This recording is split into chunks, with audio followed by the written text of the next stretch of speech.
I'll never forget that day in January 2007, at the age of 38, when I walked into a doctor's office expecting to be told that the slight tremor in my right hand was no big deal.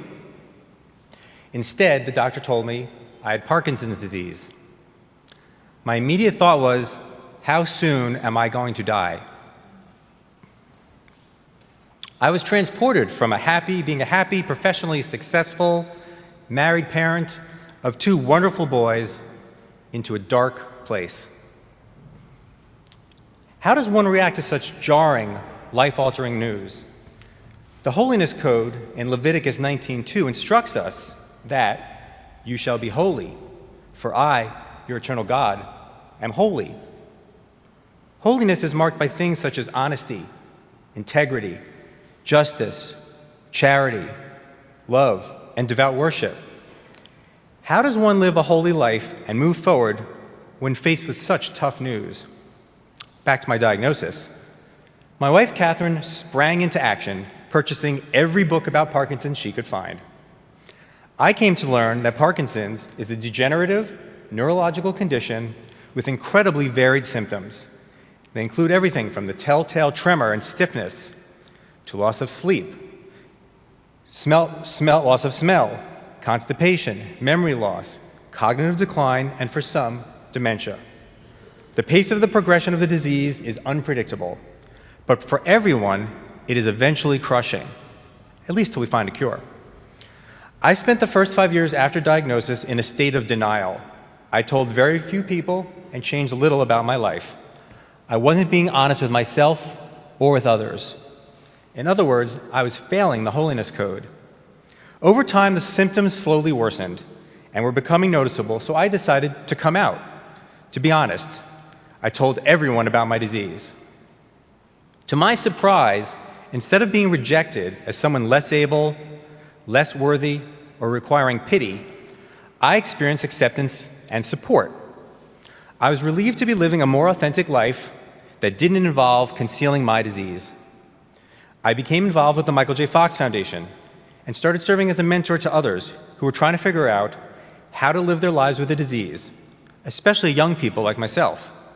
I also became involved in fundraising for the foundation through Team Fox.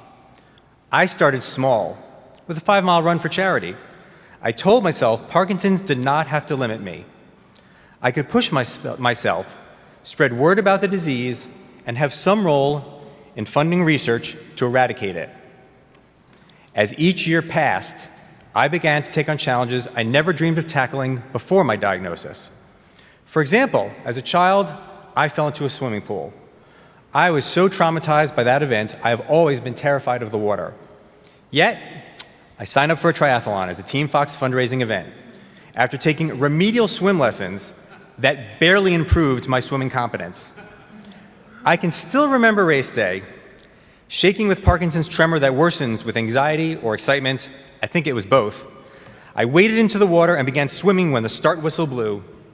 I stopped frequently and often doggy paddled, wondering if I would finish. Everyone passed me. Toward the end of the swim, the race organizers moved their kayaks near me and started pulling up the race buoys as I slowly passed each one. They asked whether I needed help or was ready to give up. One kayaker looked like he thought this might be his Baywatch rescue moment. But I waved them away and emerged at the other end of the beach, ran toward my bike, and transitioned to the next phase of the race. I managed to finish and raised around $50,000 for Team Fox. As the years passed, I took on greater physical challenges, including completing the World Marathon Challenge. 7 full marathons on all 7 continents over 7 straight days. It was during training that I picked up the slogan that guides all the challenges I've taken on since. Do epic stuff as the Yom Kippur friendly version of the mantra. Since completing the 777, my symptoms have continued to progress, and I realized that doing epic stuff might take different forms over time, so I picked some less outrageous events. Last month, I completed a 56-mile bike ride. Over the past decade, my friends and family have helped us raise more than $850,000, which is approaching my personal goal to raise $1 million for Parkinson's research. So back to the Holiness Code. In preparation for today and in contemplating Leviticus 19, I asked myself, is running marathons and doing triathlons part of leading a holy life? I think one interpretation of the commandment to live a holy life is to take on life's challenges with as much strength and positivity as possible. By persevering and striving to be honest about living with Parkinson's and taking on challenges for charity, I'm trying in my own way to fulfill the code.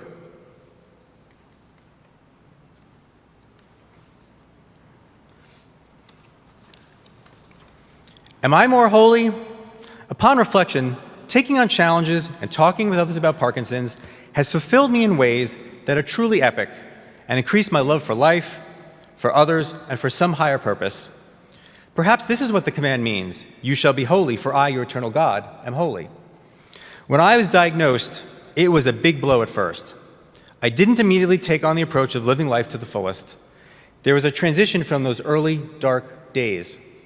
But my journey, and yes, Parkinson's itself, has been the way I've become more honest, involved in charity, and experienced love from my family, friends, and this congregation, including the clergy and staff at Central, who have supported me constantly as I and my family live with Parkinson's. It may sound odd, but my journey eventually led me to be thankful in a way for what I've learned from the disease. My life is richer, my friendships deeper, my commitment to the synagogue stronger now than before my diagnosis. Surprisingly, Parkinson's has helped me to carry out at least some of the commands of Leviticus, and in turn brought me divine moments. If that isn't an example of how the Holiness Code works, I don't know what is.